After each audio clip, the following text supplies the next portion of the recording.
Because shields are rocket launchers. That's a rocket launcher.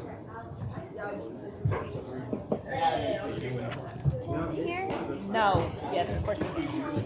Just try not to block the camera. My seat got stolen.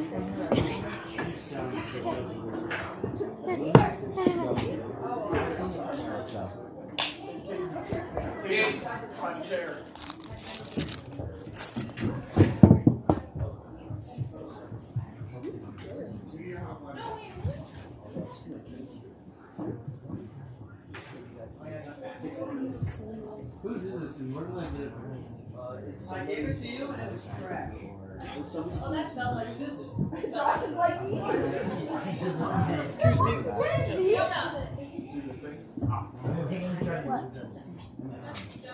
By the way, if you don't want to sit on the ground, there are lots of chairs over there that you can also use. And bring them over this way if you want. That's an option. Make sure the camera's so good. She's sitting next to my mom. I'm here. What are we looking? What is it? She goes to her buddy. Okie day. Jacob Hannon from Jacob. So, apparently last week you guys decided to give so many or 2 weeks ago you guys decided to give so many questions that we had to do an extra week, which was great.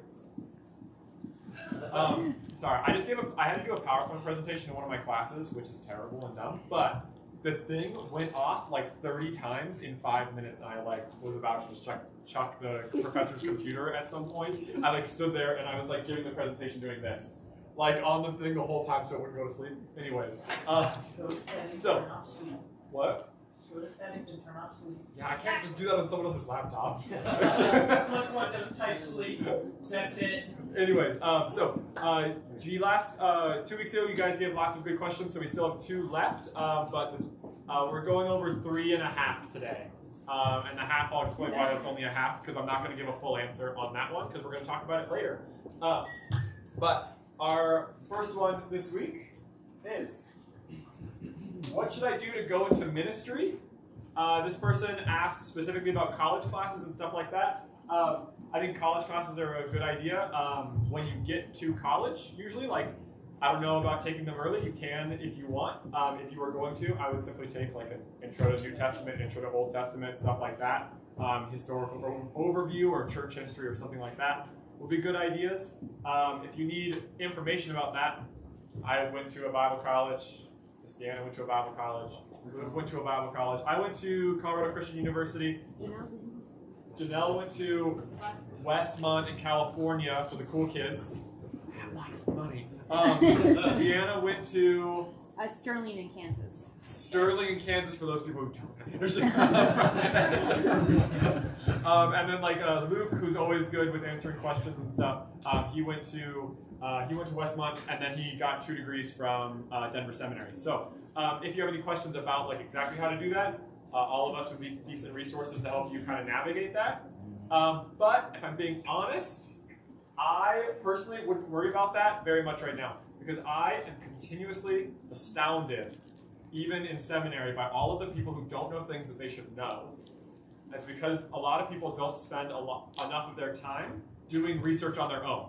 They go to class and they go, oh, this will help me learn all the things that I should learn.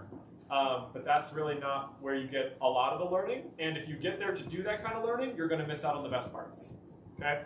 So what I would suggest actually is kind of based in Luke 6:39 and 40, which is some of my favorite Bible verses.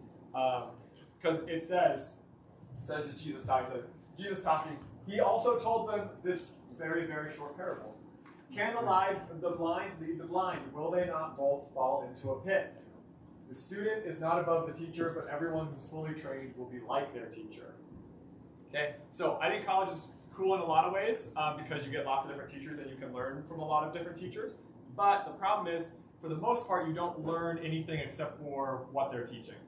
Right? So if you think about how Jesus and his disciples worked, they went around for 3 years. Jesus told parables, and in between that time, they would walk for days and days and days between different towns. And obviously, they weren't just walking and not saying anything, because that would be really, really boring.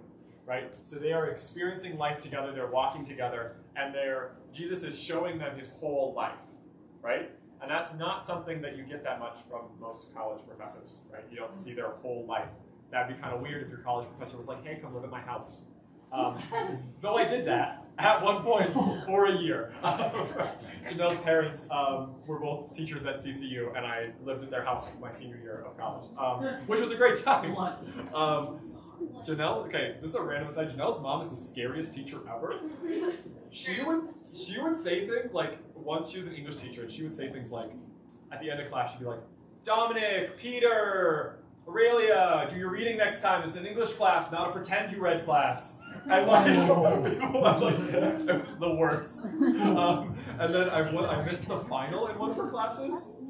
I showed up, I thought it was after lunch, but it was before lunch. So like, I was in the lunch, like I was getting lunch, and someone came up and was like, oh, Dr. Black is looking for you. You missed the final. I was just like, I just threw all the food away, walked to her office and was like, I'm so sorry, can I do it? And she was like, yes, you can. I was like, I'll go grab my books, because we were allowed to use our novels in it, because it was a novel class. And she was like, I have them for you. Take it right now. I was like, okay, deal, I'll do it right now. Anyways, so. Yeah, she's a scary person. So, with that, there isn't that much opportunity to learn people's lives. And I think what Jesus is getting at here is there's a lot of things that he's getting at. Partly he's getting at that learning and becoming the person you want to be is about finding someone who you want to follow and emulate, or finding multiple people to follow and emulate, right? It can look like taking some of the best parts of different people. So like for me, I really appreciate Dave and Teresa Scholl's hospitality. And I really appreciate Ed and Janet Black, who are Janelle's parents. I really appreciate their willingness to just have conversations and make people tea all the time, and make pretzels and hand them out to neighbors randomly. So I kind of like take both of those things, and I take other things from other people and kind of blend them together. But you can't really do any of that unless you know the people really well, right? You don't see what is underneath and what's in their daily life unless you're living life in some capacity with them, right? So the other thing about this is that it's all about having someone who is more experienced than you that you respect, and learning from them actively. Scott McKnight has this book called One Life, and in it he says, I think it's chapter 5, he says, find a mentor and do what they say.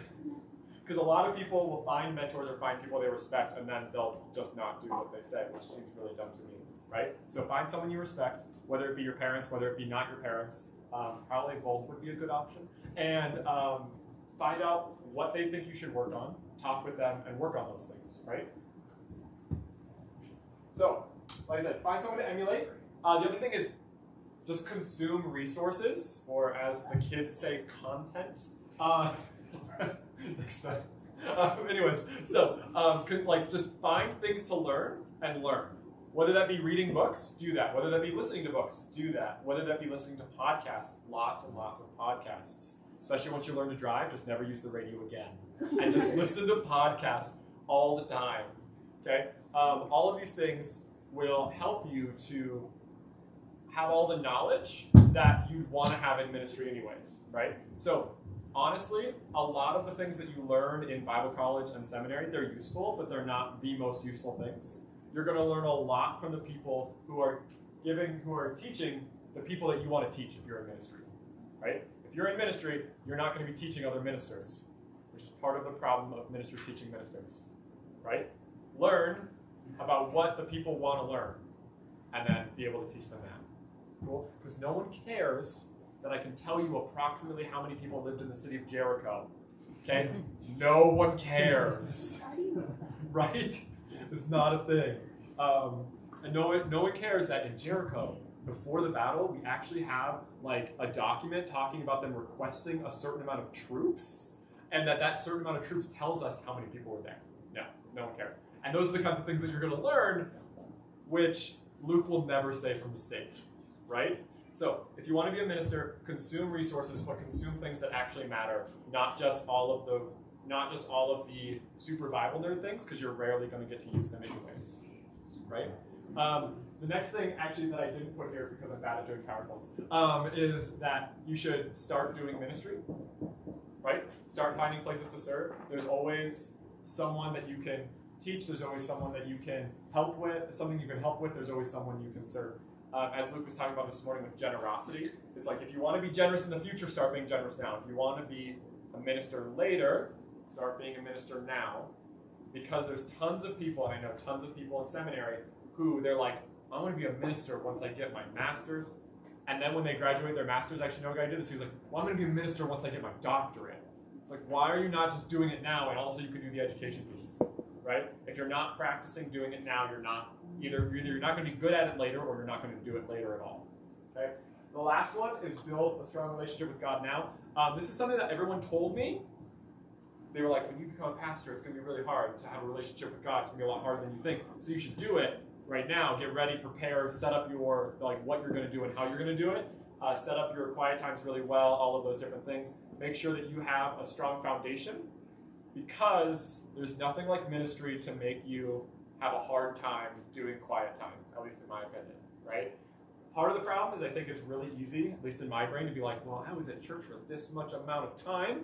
Look at all that time I was building a relationship with God. No, it's not how that works, right? Or when people come to you with problems, right? So you would not believe the amount of people who come, and actually Deanna has more of this than I do, of people who come to Deanna or to me or to Luke and go, hey, these are all the things that are going wrong in my life. And they're like, oh, great. I'm glad you told me that. I have no idea what to do with that.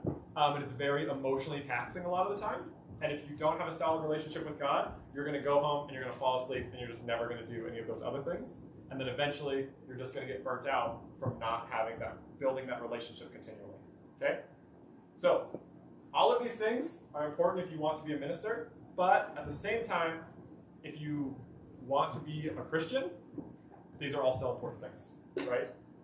Maybe not, like, you don't have to go to Christian college or college at all, but it's very important that as any kind of Christian, that you find people that you want to emulate, that you start consuming resources, because you would not believe how many people, especially as they get older and they have kids, go, wow, I really wish I had the time to look at all the things that I'm interested in now, right? So start looking at all the things that you are interested in now, so that in the future, you have a little bit more of a base and a little bit more experience doing it, and it's easier and faster to do. Build a strong relationship with God. I feel like that one's pretty obvious. If your idea is I'll build that later, or I'll build that when I'm more mature, or I'll build that when I'm starting to minister to people, you're doing it wrong. Don't do that. Okay? Any questions on that? I'm going to open it up. Any questions on follow-up questions? Cool. Awesome. Success. So, now we go to the easy questions. Fun times. Is it a sin to be a part of the LGBTQ plus community? At one point I looked at the entire acronym, but I don't remember it. There's like 3 A's, I think, at this point. I just said lesbian, gay, bisexual, trans, and queer. and plus. Oh no, I meant like I looked up the rest of the plus. I know those ones. No, plus has like 10 more letters. Oh, yeah. Or like Polly, rotten. yeah, thank you. Oh, Okay, that's so I think that there's a lot of things that go in. There's a lot of things that go into this, and it's very easy to look at it and go, Leviticus 18:22. That was what I memorized when I was in 8th grade. Leviticus 18:22. Man shouldn't have sex with another man. Don't do it. If they do, hit him with stones. Okay. So Wait, is that the actual verse? yeah, Leviticus 18:22. Yep. It's Okay, so, but I don't think that's the best way to go about it. I think through all of the Bible, whether it be the Old Testament, the middle of the Old Testament, or the New Testament, we get a pretty resounding, no, this is not okay. No, this is not how we're made to be, okay? And I think that two major things go into this. The first one is that we have to think about what we're supposed to be doing, not what we shouldn't be doing. I think a lot of times, I don't want to hold this back, but a lot of times we end up having this thought of all these things that I can't do, right? I think even as little kids, you're like, all the things I can't do right now, instead of all the things that you can do. And even as a teenager, all the things I can't do instead of all the things that you can do, right? And I think this kind of plays into that as well. It's like, look at all the rules that God has. Why can't we do any of these things? But in a lot of ways, it's important to look and say, okay, what is there to do? And if you were at a connection group this morning, we talked about this verse because it was on my mind, because I was reading about it the other day. And Genesis 2:18, did I put this down here already? Nope. Didn't. Okay. So Genesis 2:18 is the one in when Adam is in the garden, and God is talking. He says, "It is not good for man to be alone. Let us make him a suitable helper." And that always is so confusing and weird to me, because it talks about God walking in the garden with Adam beforehand, and then God's like, "Well, it's not good for man to be alone." It's like, Adam isn't alone. He has God in the garden walking with him. What is happening? How is Adam alone? And as I talked about a little bit this morning, if you were here, it was the idea that God is enough for us, but God created us in such a way that we are supposed to reach towards him with others, right? And not just with others in general, but in some ways, most people are specifically made to reach towards God with someone of the opposite gender in a marriage relationship, okay? So this idea of Adam looks for a suitable helper, and he doesn't find one among any of the animals, because, yes, no, your dog cannot be your companion in reaching towards God in the same way, okay? There is something special about a man and a woman together, reaching towards God together in a relationship like that, that a man and a man or a woman and a woman cannot emulate, okay? In the same way, there's the whole thing, and we talked about it way last year, about the idea of gender and what it means to be a man and what it means to be a woman. And that's a very long discussion, but in that discussion, the one thing that we do know from all of Scripture that's pretty apparent is that men and women are different and equal, and are created in such a way as to reach towards God specifically as who they are, right? I'm made to reach towards God as me, but also as a man, right? And Janelle is made to reach towards God as a woman, as Janelle, right? And there isn't much room in the Bible for saying, God, you're wrong. You made me the wrong gender. It's going to be better if I reach towards you as the other gender. It just doesn't really make that much sense, right? Okay, now on the opposite side of that, God isn't an arbitrary rule giver. Does anybody know what the word arbitrary means? Cool, sorry, I use big words. Arbitrary means random and not just because I said so. It's a rule, it's because I said so, right? Has anyone's parents ever told them because I said so when you asked why? Yes? So, God sometimes says because I said so, but he doesn't give rules just because he wants to. God gives rules to protect us from things that are bad for us, right? If you're 3 years old, and actually this is goes all the way back to when I was meeting with Luke in his office a long time ago when Adam was 3, and we bowed our heads to pray, and we opened our eyes from prayer because we heard something, and Adam was playing with the socket in the wall with her fingers. And Luke was like, no. And she was like, why? And he was like, because. Don't do it. Right? And that's not just a rule because Luke said so. It's not just making a random rule. He's saying, it's really bad for you because you could get hurt. But that's not going to make sense as much to Adam, right? And later he explained because you could get hurt and all that stuff. But in a lot of ways, that's what we have to think about when we think about this. Switching, being transgender and switching genders from man to woman or woman to man, it's got so many things that are going to be hurtful and harmful for the person. God says, no, I know that that's going to hurt you. Don't do it. And having relationships that are same-sex relationships, that are romantic relationships, God's like, no, that's not good. That's going to hurt you. It's not because I don't love you. It's actually because I'm protecting you that I don't want you to do that, and I'm telling you not to, right? So, I'm just going to go over one really big pushback to this that's been really popular recently, but is also really dumb. So there's been a pushback recently where people are like, well, the New Testament and the Old Testament, when they say you shouldn't be in a homosexual relationship, it's because all homosexual relationships at that time were abusive, and it's just saying don't be in an abusive relationship. Now that they're not abusive, it's okay. That's what people say, okay? You might have heard that argument before. It's very popular right now. It's just very wrong. We have tons and tons of records from the Roman Empire, from the Greek Empire, and previous of non-abusive relationships between men and men and women, and they're still condemned just the same, okay? It's not true that those relationships didn't exist in a non-abusive way. They did. It's just not history. Okay? So, finally, I'd say my final statement on this, I'm going to give you 3 things. Number 1, I would say it is a sin to be a part of the LGBT community. It is a sin to be acting on these behaviors. It is not a sin to feel same-sex attraction or to feel like you should be the other gender. It is a sin to act on those feelings or to dwell on those feelings. By dwell, I mean think about them a bunch, right? If I have that thought in my head, my response needs to be get rid of that feeling, get rid of that thought. But if you're like dwelling on that and thinking about it on purpose, I would say that's a sin. Okay, so it is a sin to be a part of, to be actively a part of that community and to be doing those things. It is not a sin to have those feelings. It is a sin to dwell on it or to act on it. Okay? Yes. Well, you only mentioned homosexuality Yes.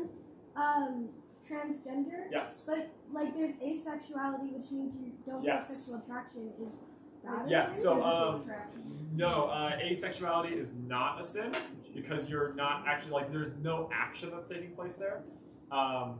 It's I would say personally I would say that I think that there's probably some amount of unhealth in that situation, and I think that that could be from prior trauma or something else. I'm not saying that every situation is unhealthy like that. That would be my inclination, but it's not sinful because it's not you're not like actively doing something that would be sinful. Does that make sense? Yeah, it's a good follow-up question. Any other follow-up questions to that? And I would also say it's okay not to be attracted to anybody or interested in anybody. For the most part, I wasn't interested in dating until I was like 20 or any sort of thing like that. So it is okay not to be interested in those sorts of things. It's not a sin. It's also, especially as you're younger and just in general, it's not a sign of unhealth to be like, I'm not interested in a relationship. That's completely fine. Does that answer your question? Okay, cool. Any other questions on that? I know there's a lot of questions and I don't have too much time to talk about it. Okay, so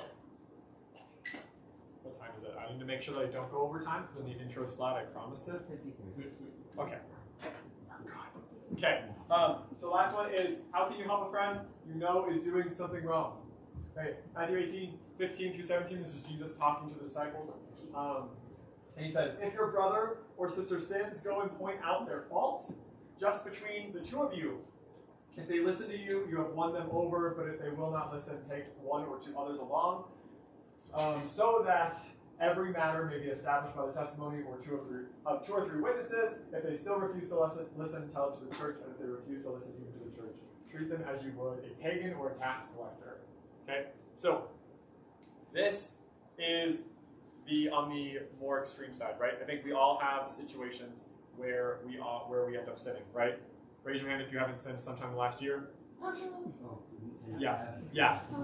So, right, so everyone ends up sinning. I think that there is but I do think that this is a pretty good system to use when you see someone else sinning or doing something that you think is unhealthy for them, right?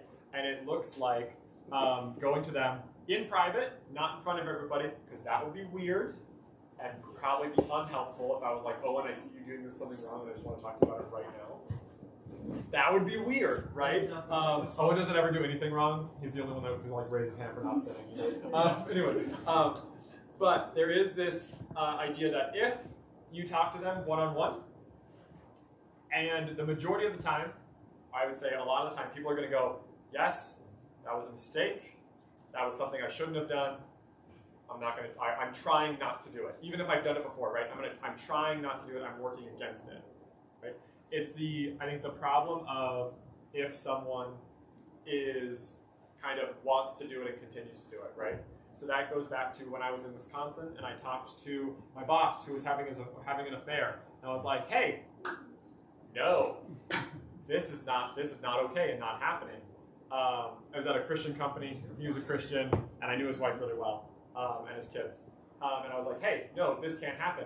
And his response was actually, yeah, you're right, and then he kept on doing it.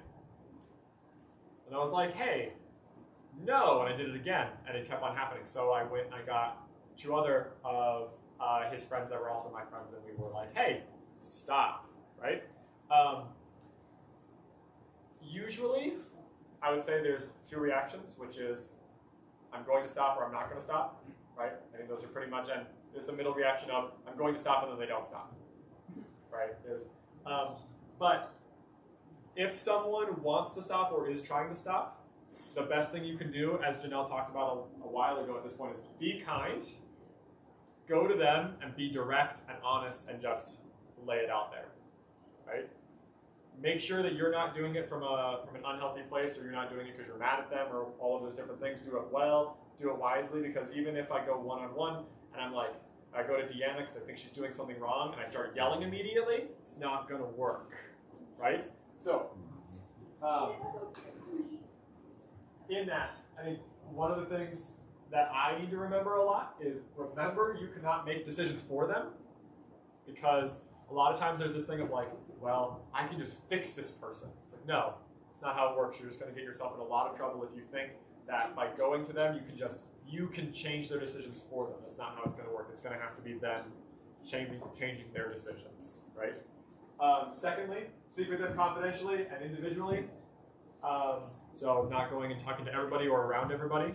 Number 3, explain that you care about them, and that's why you're talking. Don't go into it being like, hey, this is wrong, and I don't like you, right? Or like, this is wrong, stop. You're like, hey, I'm coming to you, this is happening, I care about you, and I think this is unhealthy for you, right? And finally, refuse to participate or be party to it. If they're going to continue doing it, right? I appreciate as the verse we just read talk about, it says, treat them as if they're a pagan or a tax collector. Basically, someone who's not a Christian. Treat them as someone who's outside your group, and you don't have to be mean to them. You can be nice to them, but you're not fellowshipping with them as a fellow believer. / don't do it with them. If you have a friend who's like, I'm going to go smoke weed, like, no, that's a bad plan. Don't do that. And they're like, I'm going to do it anyways. The bad thing you can do is go participate in it with them. You're like, well, I couldn't convince you, so don't do it, right? The other thing is, don't be a party to it, as in, if they bring it up, if they're like, even if you're not doing it, and they're like, wow, I smoked weed and it was super fun, be like, hey, I don't even want to hear about that. I'm not interested. Sorry. Like, I don't want to talk about it. Cool? And it's okay to have like your acquaintances that are doing things that are really bad. And to know them and to care for them as much as you can without thinking, if I just am their friend long enough, I can change them, because that's not going to be healthy. Okay? I think this relates really well to the previous question of what if someone is part of the LGBTQ community, and kind of goes into how do you approach someone if they're if they're feeling same-sex attraction, or if they want to transition into the other gender, or anything like that. I think it's very important. You just remember that they're going to end up making their decisions, and it's not you who's making them for them, because you'll just make yourself mad and them mad. Speak with them, just be like, hey, if they're talking about it with a bunch of people or with a few people, don't bring it up right then that you don't want to, that you think it's a bad idea for them, and explain that you care about them and that's why you're talking, and then refuse to participate. Like, if you have a friend who's a guy and they're like, wow, I just really like this other guy, like, don't have that conversation. You don't need to be involved in it, right? All of that to say is, I think one of the big things is to tell people that you care about them and that you love them, while also telling them that something is unhealthy for them, right? Just like we were talking about with, God being like, hey, this is unhealthy for you, don't do it. I think that's the same reason we don't go, it's because it's a sin all the time. We go, hey, this is bad for you, this is unhealthy for you, I care about you, don't do this. Because when it comes to it, and hopefully when they stop and they turn back from it, they're going to be like, oh, you didn't push me into that just because I said I was, right? I had a friend a while ago who, I have a friend who had a friend who came out as gay, and my friend was like, hey, still care about you, I'll be your friend, but that's not okay and it's unhealthy for you. It took a few years until that person was like, wow, I'm not gay, and you're my only friend who was honest with me and telling me that you thought I was wrong and that it wasn't healthy for me because it wasn't, right? And being that person that they can feel safe with to come back and be like, wow, I was wrong. What were you going to say, Carla? Tried that, got punched in the gut. Well, see, stand far away when you do it, and then you won't have that problem. Stand through a gate. Yeah. Speak your mind and ride a fast horse. And ride a fast horse. We'll talk about the rest of it in smaller groups because we're running out of time. I'm sorry, Jason. Anyways, it is okay to disagree with me on either of those things. No. That's just where I'm coming from, where I see it working or having the best chance of working out. Okay, last one.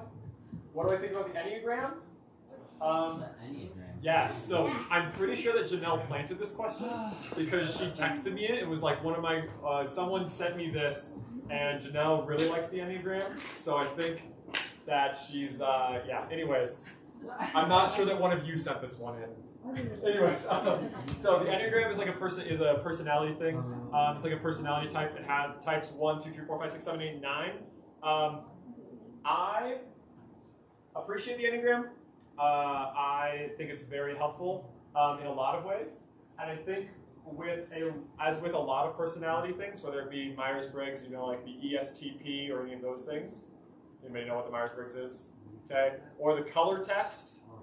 Okay, there we go. Or any of these other ones, the Enneagram, I would say, is useful like those other tests. I would say in a lot of ways it's more useful because instead of telling you how you act, it talks about why you do the things you do, which I think is a little bit more helpful. At the same time, my biggest worry about any of the personality things, it comes from college. When I took the color test, everyone had to take the color test freshman year at CCU, and I had this girl come up to me, and she was like, my color was green. I was like, cool. Yours was blue. I was like, yes. That means we're not going to get along. I was like, well, this seems like a self-fulfilling prophecy. So I think there is a lot of that where people, the healthy way to view it is that you act in a certain way, and this kind of helps you understand how you act, versus I am this, so this is how I act. Does that make sense? It's the difference between this tells me some things about myself instead of this defines me, right?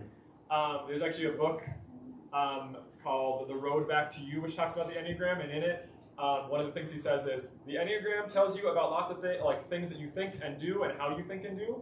It doesn't tell you that those things are good. And sometimes it tells you about things that you do poorly, and your response shouldn't be, well, I can't do it this way because of my personality type. The answer is actually, I do this naturally because of my personality type, and I have to fight it. Does that make sense? Just like any of those personality things. I don't want to go any more into it because we're actually going to be talking about the Enneagram quite a bit on our retreat from April 22nd to the 24th. We're going to be talking about the Enneagram as it, is this helpful? As it comes into how we can understand ourselves better to understand our relationship with God and each other better.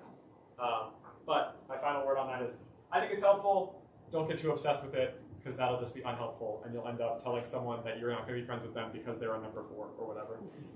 Okay? Anyways, I'm going to pray us out, and then we're going to go to small groups. Cool? Lord, thank you for this day. Thank you for the way that you made us all, Lord. Please help us to understand that we're all, in some ways, going to be in ministry, whether it be in professional ministry, like a pastor, or whether it be just to our families or to our coworkers or to our friends, that we need to work to join in your ministry in every way that we can, as in our whole life. Lord, please help us all as we see our friends and we see our friends go through struggles. Help us to confront them well, but also help us to be able to be confronted well as we struggle. And help us have good discussion and a good night. In Jesus' name, amen.